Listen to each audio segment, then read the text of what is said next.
Jesus prophesies in Matthew chapter 25, verse 36, that in the final judgment, praise will be given to his followers who care for others. He says, I was naked, and you clothed me. I was sick, and you visited me. I was in prison, and you came to me. Likewise, he curses the wicked, saying, I was a stranger, and you didn't welcome me.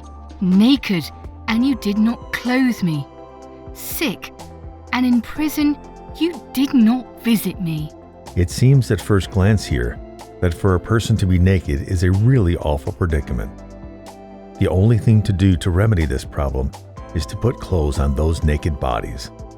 Yet Jesus also remarks, Consider how the wildflowers grow. They do not labor or spin. Yet, I tell you, not even Solomon in all his splendor was dressed like one of these. And curiously, a few verses later, he instructs, From one who sues you and takes away your cloak, do not withhold your underwear either. Our bodies need not be clothed to be beautiful or functional. They are splendid simply as they were created, without further adornment. So why does God clothe Adam and Eve as he banishes them from Eden? And why do we have this verse condemning those who take away a person's clothing? Jewish sages view the clothing of Adam and Eve as an act of God's kindness as they enter the harsh climate beyond the bounds of Eden. God clothes his children to protect them from the thorns and thistles. He equips them to survive the rigors of their new environment, and not because their naked bodies are unfit to see the light of day. This is indeed a gracious act of loving kindness towards his children.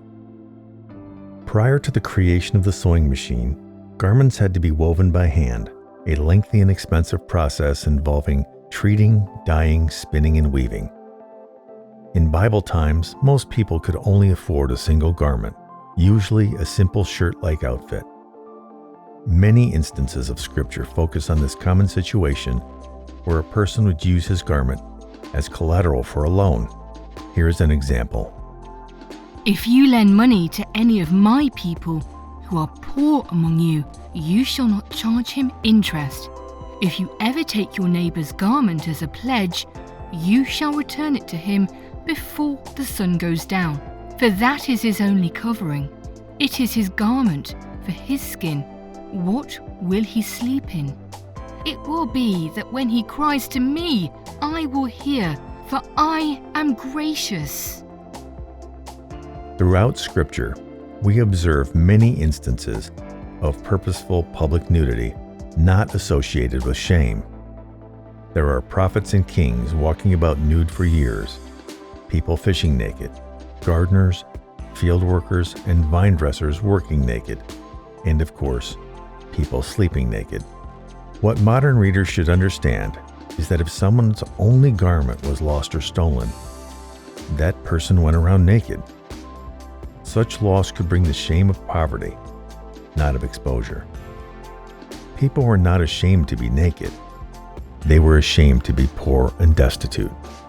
In Job, it says, For you have exacted pledges of your brothers for nothing, and stripped the naked of their clothing. They lie all night naked without clothing, and have no covering in the cold. They go about naked, hungry. They carry others' food, but do not eat. They tread the winepress, but suffer thirst.